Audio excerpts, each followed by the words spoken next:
Guten Morgen, Berlin. Cool. Yes, so hi, everybody. Thank you all for coming here this morning. I know it's early, so I really appreciate you all attending.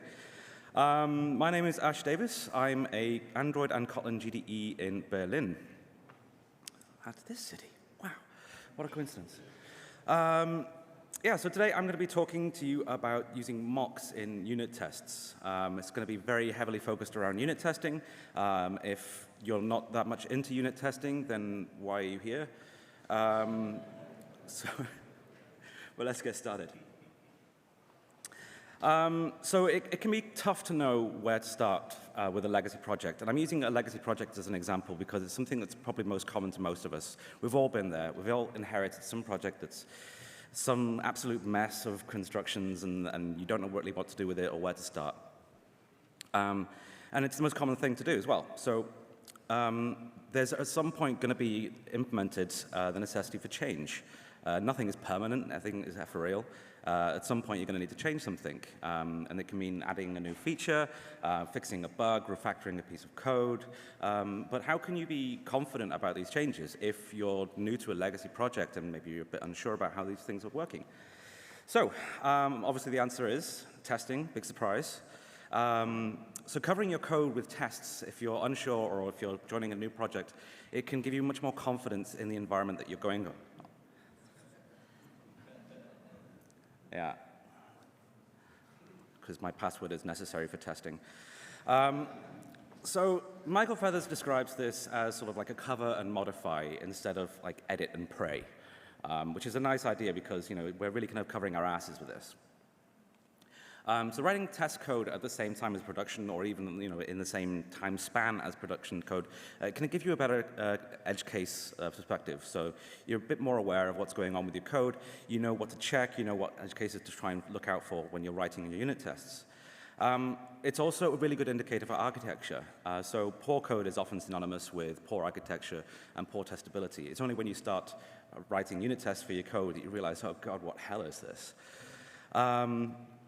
Furthermore, it gives you confidence in your tests. Confidence in your tests means confidence in your code, and confidence in your code means confidence in your refactoring, and that's a path to the dark side, I don't know. Failed joke. Furthermore, I think testing actually, or tests provide the best source of documentation because these things are staying up to date. They are syntactically relevant, they are API safe, and they have a less chance of degrading at the same speed or cadence as written documentation in the form of Java doc or Kotlin doc, for example. And then it adds stability to your code. Well-written unit tests provide robust protection against regressions, and this is a really useful thing because as you're moving through the project, as you're building upon the refactorings and building upon your layers of architecture, you really want to be aware of any regressions that might potentially happen. So having a good test harness in place really gives you this security. So it's not really my goal to kind of convince you to write tests. If I can't convince you to write tests, well, that ship has sailed. My job here is to convince you to write better tests. And yeah, like I said earlier, if it's not interesting to you, then yeah, it should be.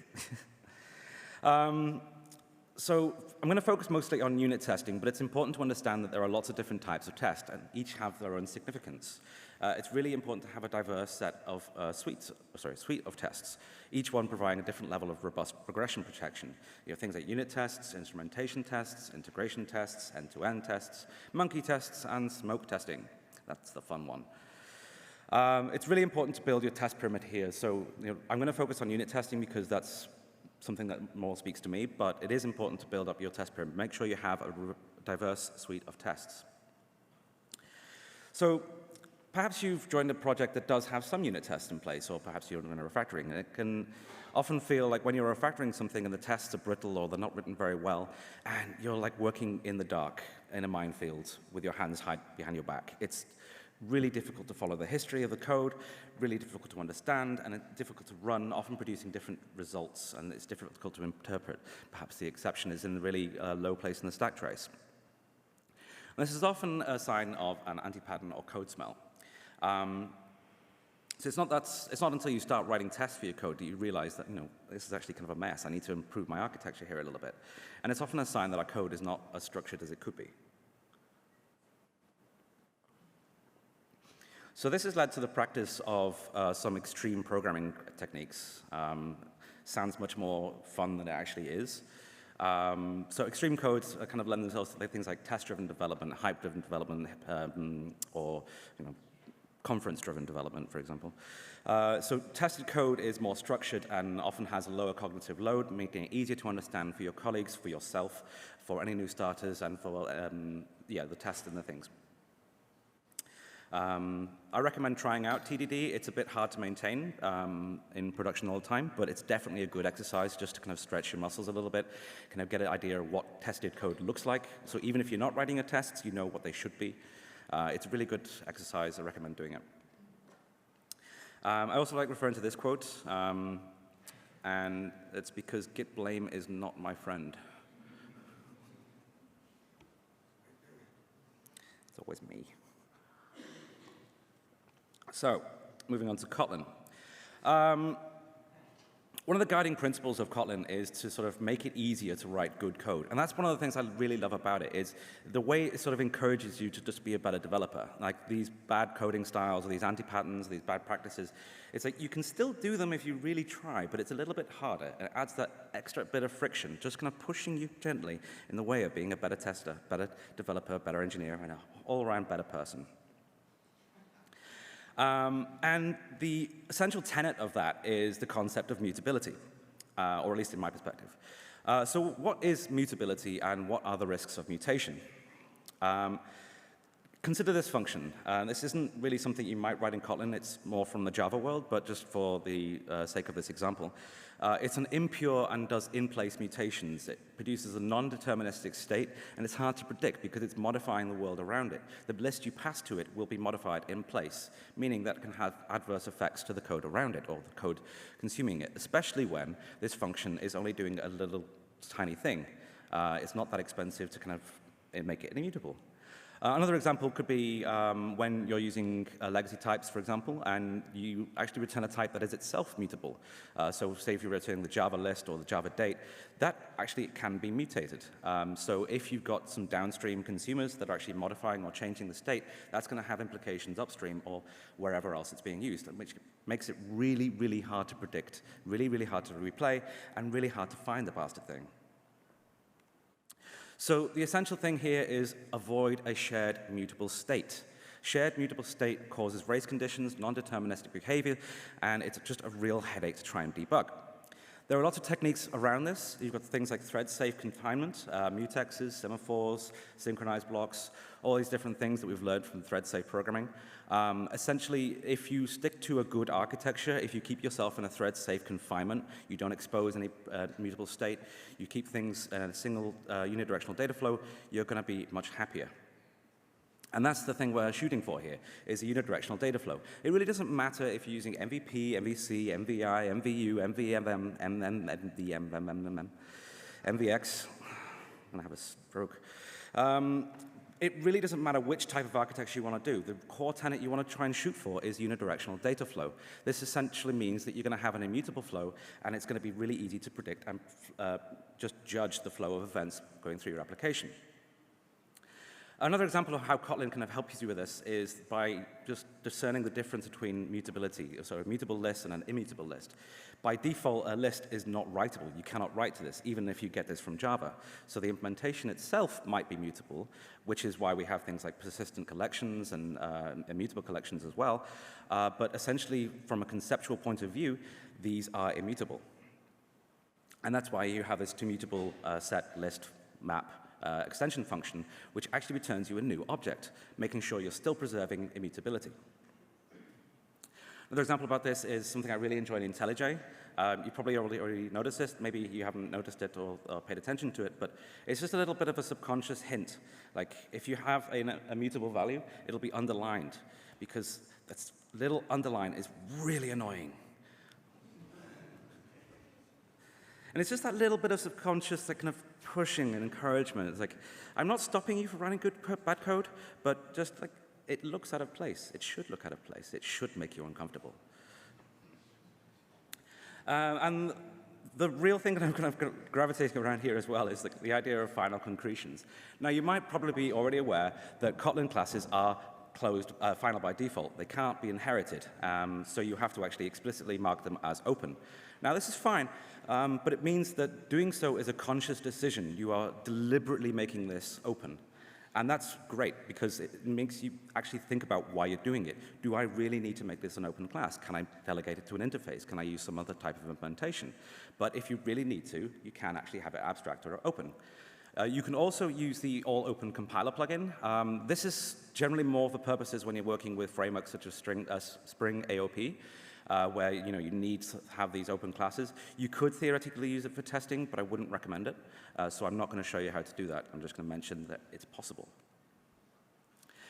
So back to anti-patterns and code smell.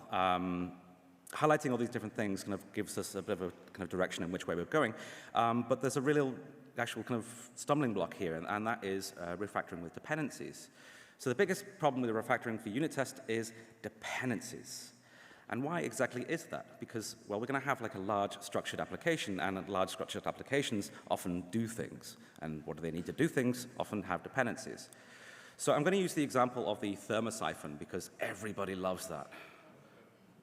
I haven't met a single developer that hasn't thought, you know what I really like that thermosiphon example on Dagger. Just gets me up in the morning.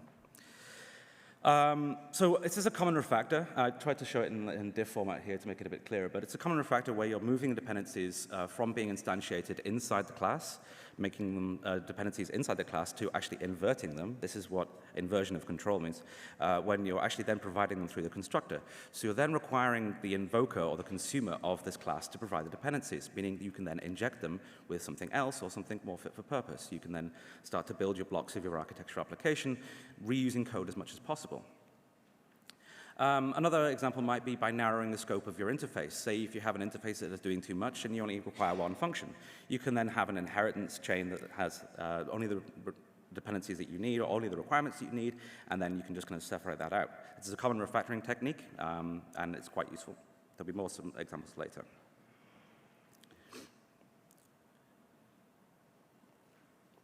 So now we've got our lovely coffee maker class, and we've got our dependencies marked as a constructor. So we need to provide these when we're actually instantiating this class. But why would we want to provide it with different dependencies, for example? Like, surely the dependencies we have are fit for purpose. Well, that's not always true. Consider that unit tests should be fast. You're going to be in the situation, and if you're a good person, you probably have written thousands of unit tests, or maybe hundreds of thousands. Well, maybe that's an exaggeration, but maybe you've just written a lot of tests. And you're going to have a lot of tests running a lot of the time, because you want to have that fast feedback loop. You want to have confidence and information about any potential regressions on your active development cycle. So you're probably having this running on a PR loop. So you don't want to have any dependencies that are going to be expensive, that are going to slow down this cycle.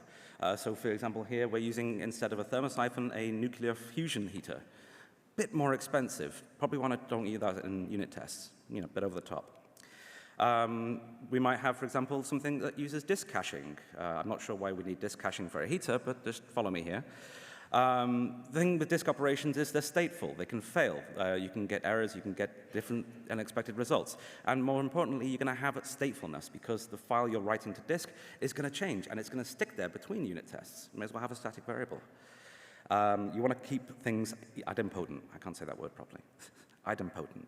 Yeah. And you might have things that are a bit more error-prone, like maybe something does react a bit more flaky, and you want to kind of isolate it from tests. That's a bit more kind of gray area, but it's an example of the way you want to replace your dependencies. So we've established that our production dependencies are probably not what we want to use in a unit test, but what should we use instead? So we want to take a look at test doubles. And finally, after, 15 minutes of this talk, we get to the actual point, mocks. So mocks are a type of test double that allow you to kind of verify and specify interaction and behavior. These are often used to verify interaction with dependencies and how your code works on the inside. And that's sort of like the core fundamental problem with this, is that you're testing the implementation of your construct, of your class, when maybe you shouldn't really be concerned about that. You're just really concerned about the behavioral changes. So quickly moving on to Mockito. I'm not singling out Mockito here. It's just it's the most common library for using this. And actually, it's not a bad library. It's just I don't like mocks. So what might that look in a unit test? So we just create our new mocks for heater and pump here. We pass it into our coffee maker, and we assert true. It should pass, right? Fingers crossed? No, of course it's not, because it doesn't do anything. These mocks are just empty objects. They're anonymous classes that have no implementation. So what do? Well, we tell Mockito, this is what I want you to do with these invocations. And we're configuring the implementation, and now we have some idea of what this is supposed to be doing. Now, Mockito actually has a really extensive DSL for building this interaction and verifying this behavior. You can check out the documentation over here if you were that way inclined, but you can see how it's really extensive and can be a little bit overwhelming if you're not already used to it.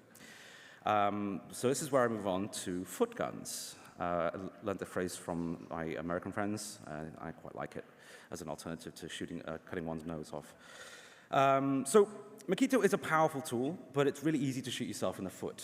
So declaring a mock at runtime is going to be a complicated deal because you are defining a class at runtime using a third-party DSL. So it's going to be a little bit tricky. So one of the things actually documented about is, like, this is an actual invocation. This will take your class and actually invoke this function. Now, that's fine if you're just mocking an interface that's just going to return null, for example, or if it's not actually going to have any behavior. But if you've got something like spies, or if you've got something like a complex mock that's actually delegating to the concretion behavior, this is going to actually invoke it and can cause real problems. It also causes problems when you're using simple things like an empty list, because this is actually going to try and call the first item on this list, and it's going to fail like this. Of course, don't ever do anything like this. This is just a contrived example to demonstrate how you could mock a list. Don't mock lists. Don't do it.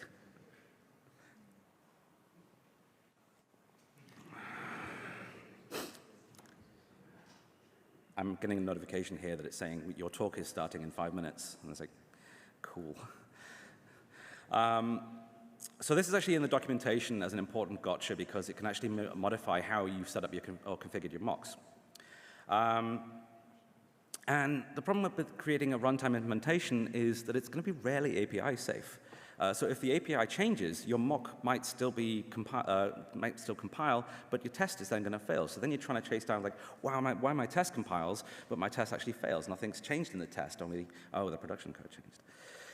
So for example, if you create a new function, we're adding the new function heat here to the heater interface.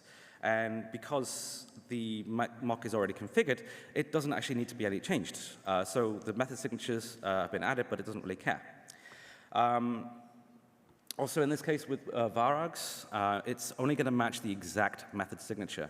So say, for example, if you're providing a list of strings, it's only going to match if you do the amount of times you're going to have a string, which kind of defeats the point of varargs. There is, of course, any vararg, which you can use, which solves this problem. But this is a foot gun for new developers who might not know what this is or how to do it. Another one is just damn strange. So by default, Mockito will return null for any methods that you haven't stubbed. And that can often result in kind of exceptions, nulls being thrown deep in your stack trace, and it can be quite difficult to find. So one solution to this that some people might try is by using the default answer. So by default, so this will actually return then a smart null, or you can configure it to have other things. So for example, you could call a real method, you can return a deep stub, which would then, for every stub that you're actually then invoking on it, would just return another stub. So stubs returning stubs, mocks returning mocks, return the defaults, return extra mocks, return smart mocks, and return self. Whilst these might be, don't take photos of this. Whilst these might be useful tools, I really recommend against using them because there's something fundamentally wrong in your architecture if you need to use these things. And if you are using these things, seek help. I'm here all day if you need to talk.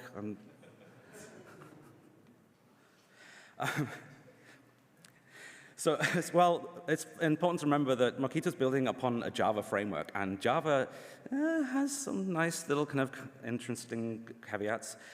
This is an ongoing stubbing that you'll get when you're doing the then answer call in Mockito, and you'll see that the answer invocation there is an actual erased generic there. So, it's not actually type safe. You could return whatever you wanted.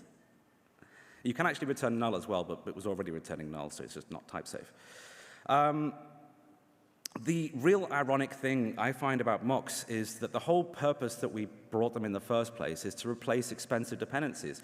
So we're replacing expensive dependencies with expensive mocks. What's wrong with us? Like, these things are doing runtime code generation, byte manipulation, and reflection.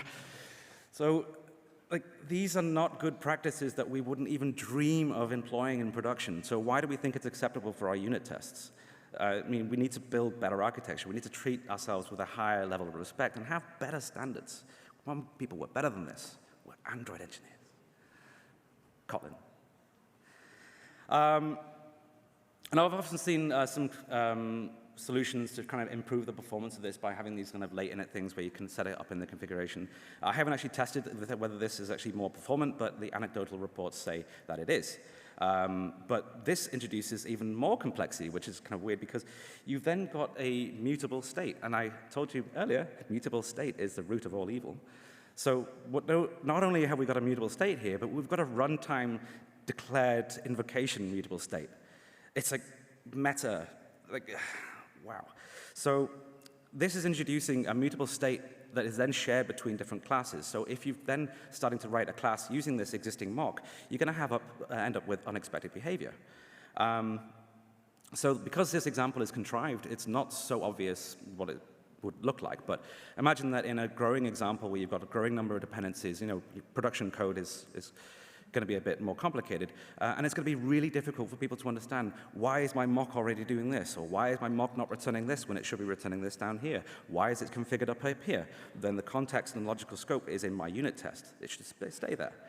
So back onto dynamic mutability and a photo of my cat. I love this photo because I've never seen a much more judgmental pose. He's looking into your soul, judging. So framework-generated mocks introduce a shared, mutable, dynamic runtime declaration, which is just crazy. Shared mutable state should feel uncomfortable. This is coming back from the encouragement from Kotlin to write better code. A dynamic runtime declaration should feel equally uncomfortable. And test code is just production code that doesn't ship. I really enjoyed that quote. I can't remember what it was from. But if we treat ourselves to the same level of quality that we do for production code, then we're just going to have a better time testing. Kotti knows it's wrong, and so should you. His name is Kotti, after Kotlin. Predictability is an underrated metric, and it can be hard to quantify sometimes, but it has real-world costs. There's like a learning curve going to be introduced when you're onboarding new colleagues, and you're going to have a longer time doing peer review, and it's going to be harder to actually get your peer review.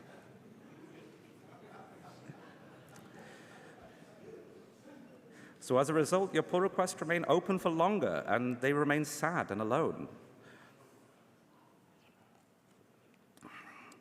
You can't predict edge cases. This is a great comic if you don't know it. It's Monkey User. You can't predict edge cases, and it introduces a lot more unpredictability. That you're just another factor to kind of take into consideration. And more importantly, for the managers in the room, it slows down feature delivery. Technical debt must be repaid. It's not something we can just keep on sweeping under the rug. We need to kind of manage this and stay on top of it. Otherwise, it's going to start slowing feature delivery. It's going to make things harder to do. And it's not hard to see the victims of this. You're going to have a negative effect on junior developers, new team members, and you. If you look back at your code that you wrote last week, do you recognize it? Do you understand what you did? I sure as hell don't. Drunk code is a real thing. So there's a really good article from the Google testing blog on don't mock types you don't own. And this is because these third-party classes or these things you don't own could change when you're updating to a different library or updating the version. And if you've got mocks in place there, you might not be able to predict how the API is changing. But I would argue this is not just exclusive to classes you don't own, because you don't own your code. Your code belongs to the team, and this is an important thing to remember. When you write your code, you're communicating with your team. You have to make sure that it's easy to understand. Just because you think it might be clever doesn't mean it is. So remember that the communication is the core essential tenet here. You need to communicate that to your team, and when you write code, you are contributing to your team. You're contributing to the project, and that then is their code. It belongs to everybody. So it doesn't make sense to kind of be this kind of gatekeeper guardian, like, oh, my code is precious. Like, keep it simple. Stupid. So I don't mean to be shitting on Mockito here. It's actually a really good tool. It has very extensive, overly powerful behaviors that control the DSL syntax, and it's really, really overused. And the biggest problem with these is that they verify the interaction and not the outcome. Remember that your unit test, you shouldn't be really concerned about the implementation of the class that you're testing. And it doesn't matter if the invocation is correct, the outcome is wrong. So at some point, you're just testing the language, and Kotlin is aggressively developing, so this is not really a thing that it needs to do. This actually concept, I think, at some point of testing their own language, it deserves its own talk, but we only have a few minutes here. So yeah, I've used mocks before. I've used Mockito quite extensively, and this is all coming from experience of failures. So let's say, well, okay, hands up, I'm using Kotlin, using Mockito, sorry. So what should I do now, Mockito has a really extensive DSL for declaring runtime declarations. But you know what else has an extensive DSL for building classes? Kotlin. You may have already encountered the concept of stubs, and this is the idea that it's just an implementation of an interface that just helps it compile. It doesn't have any interaction, behavior, verification, or anything like this, just compiles. So we have just a default implementation. No verification logic, just the simplest, dumbest implementation. And this will work. And we can even make it a bit more idiomatic as well by using Kotlin features of the functional interfaces, which kind of makes this whole kind of stub thing redundant, because you can just declare an interface quite easily. And you can kind of declare it in things in classes that are sensitive to interface changes. So if I then refactor this and add a function here, this fun is not going to work anymore because I changed the API, and Kotlin is API safe. So then I have to change my test, which I should do.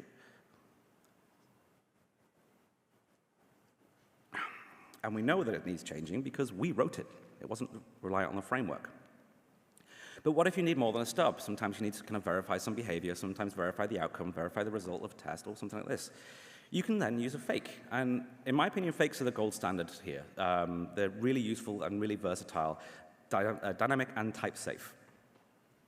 So in this circumstance, we're passing in a lambda to actually kind of delegate the behavior to the actual provided lambda, and we're just storing the interactions that we can then verify upon.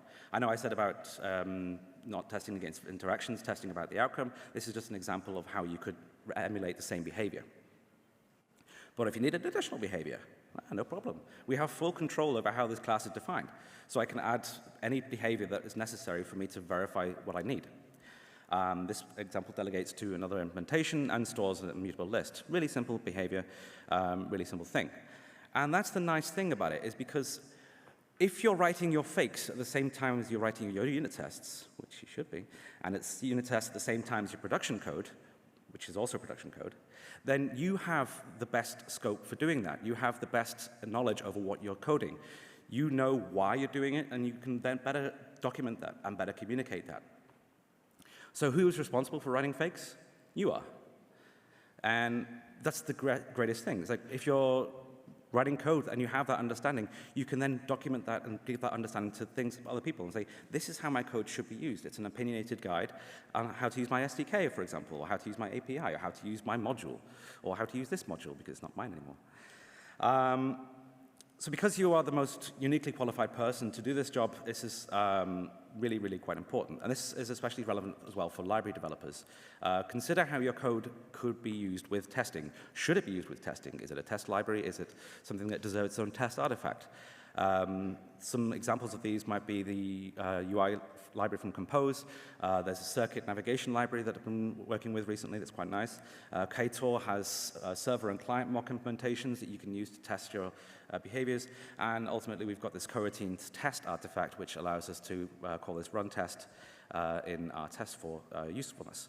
So yeah, if you're developing an SDK, if you're developing a library, consider how it will be used in test if it's relevant to have tell us artifact. But one nice thing as well is that you can actually provide in-memory artifacts. And now an in-memory is technically safe for production because it's the same contract, the same behavior, and there's nothing going wrong here. You're just storing to an in-memory cache instead of writing to disk or writing to network or sending to network or something. This is something useful you'll want to have locally anyway, because caching is useful. And then you can use that in debug implementations, for example, for local override implementations, or however you see fit.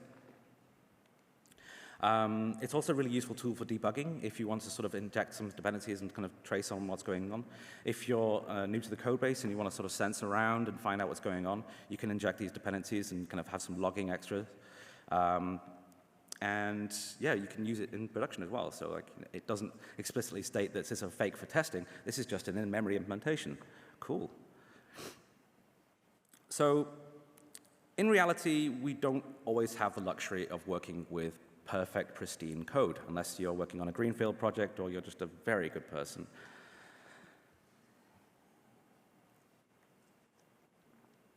So whilst I don't like to harp on about the solid design principles, there's one that still remains true, I think, and that's interface segregation principle. And this is the concept that no code should be forced to depend on a method that it doesn't use. So if you have an interface with lots of different behaviors and you only need one, and that's a violation right there, because you've got this code that is a dependency on things it doesn't need. So you need to kind of break these things apart. How do you do so? With the concept of seams. If you're not familiar with the word, seams are the split between fabric, and it's a logical separation point between two pieces of code, where you can actually then refactor it and kind of move these things a little bit apart. So large clusters can often be kind of hard to break into unit tests, and it's really nice to kind of bring in a seam there to make it a bit easier.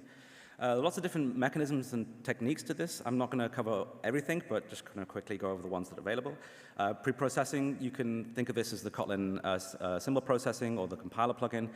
Bit overkill for refactoring, frankly, but you could theoretically do it. Another one is linking the class path. If you've actually executed a Java application, you know that you provide a class path with that so that Java knows where to find all your lovely defined classes. Well, you could just tell it to look over here instead of looking over here and provide it with a different implementation. Because when it's going to do this import thing, and it's going to import your, yes, I'm speaking, thank you.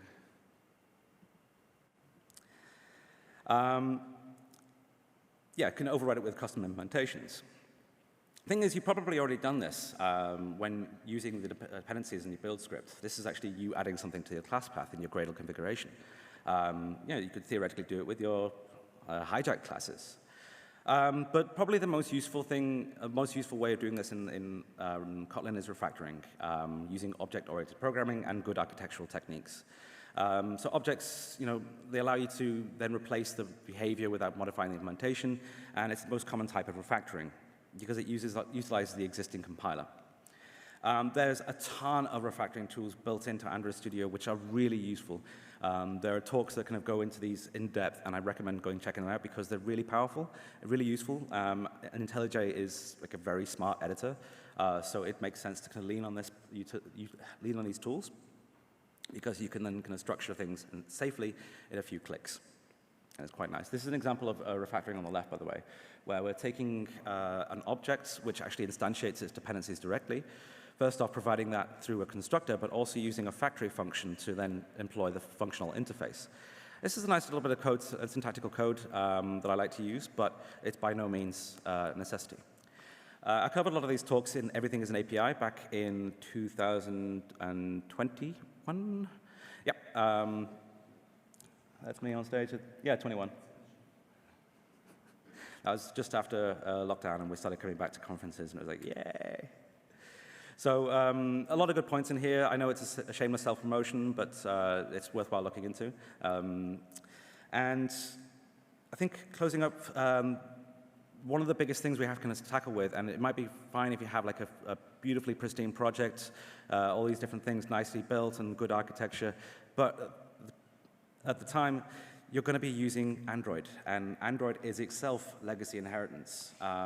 It's a huge bloated framework with lots of history of legacy code that may not be so pristine, may not be so shiny. Of course, there have been many advances with Jetpack and Android X and Project Mainline to improve these APIs, but we're still working with this underneath, so it's something to be aware of. And looping back to our concepts of interface segregation and having interfaces that do too much, yeah. It's everybody's favorite. So the Android context is what's considered a God object. A God object is something that has references to everything, your entire system, and it's like the single entry point that you need to then kind of pipe everything through. They're going to have a large number of distinct methods which are not related to each other, and there's going to be groups and clusters of these types of methods that just have no relevancy to your application, perhaps. And since they command so much, it's difficult to provide an alternative. If you've ever tried to provide a fake context in test, you'll know that it's damn near impossible, and you probably resorted to using a mock or Roboelectric. Whilst researching this, I found that the antithesis of a God object, or the opposite of a God object, is considered ravioli code, which I find really quite interesting, because either the Italians have a really high opinion of themselves, or they've figured it out. It's also important to emphasize that... No? I have a bona fide Italian in the crowd. It's important to remember that ravioli code, it's a contrived example, it's just a bit of a joke. It's not considered like a good thing, it's just considered that, the opposite of the God object. You've got lots of different things around, not quite sure how the big picture looks, but everything is independent and isolated. So, yeah, good, I'll take it. So in conclusion, I'd say don't mock classes you own, don't mock classes you do own, and just don't mock classes. That was supposed to be like a but yeah. I'm going to leave you with a quote that I really enjoy from Jean-Paul Sartre. Everything existing is born without reason, prolongs itself out of weakness, and dies by chance. There was an adaptation of this taken for ANSI computing, which was often misappropriated and misattributed, but I did quite like it. And that was every line of code is written without reason, maintained out of weakness, and deleted only by chance. Thank you.